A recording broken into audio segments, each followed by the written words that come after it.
السلام علیکم قدرمندو په پیښور کې د پی ټی آی نن ډیره غټه جلسه شوې ده او په هغې کې مختلفو چې کوم د پی ټی آی مشران دي تقریرونه کړي دي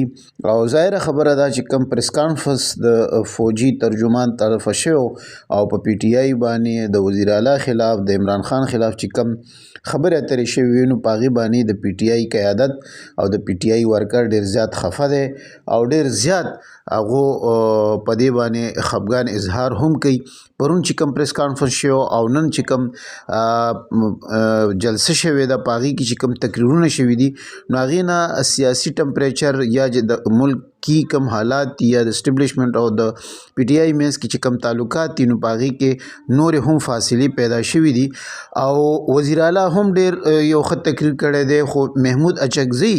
چې کوم مشر دی هغه چې کوم تقریر کړی دی نو اسټبلیشمنټ ته پکار دي چې په هغې باندې غور او فکر وکړي او په هغې باندې عمل وکړي او هغه ډېرې ښې مشورې ورکړي دي چې که چېرې سیاسي قوتو ته دا سیاسي عمل وړاندې کړی شي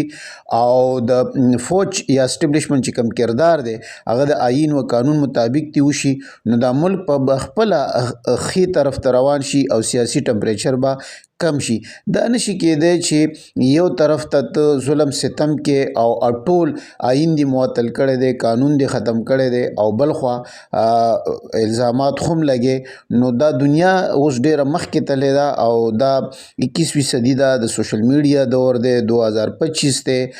د ختمېدو وخت دی خو په دې باندې اسټبلیشمنټ ته ډېر غور و فکر پکار دی چې ولې خلک دو سره نه دي ولاړ د دو بیانیې سره نه دي ولاړ هغې ظاهره خبره دا ده چې د دو تعلق سیاست سره نه دی په دنیا کې یو هم ملک داسې نشته چې هغه ملک کې فوج چې کوم دی هر څه کوي په پاکستان کې بدقسمتۍ نه د فوج حکومت هم چلی ټول ادارې هم دا چلی ټول معاملات دو لاس کې اخیستي دي ترڅو چې د آیین و قانون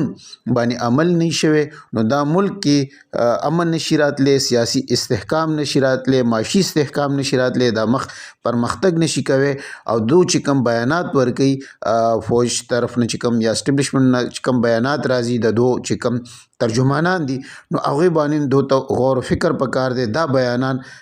فوري طور باندې دا ختمول پکار دي مذاکراتي عمل پی ټی آی سره شروع کول پکار دی دا به د ملک دپاره ډیره لویه بهتري وي او دا بهترۍ طرف ته به ملک لاړ شي او سیاسي ټمپریچر به دې سره کم هم شي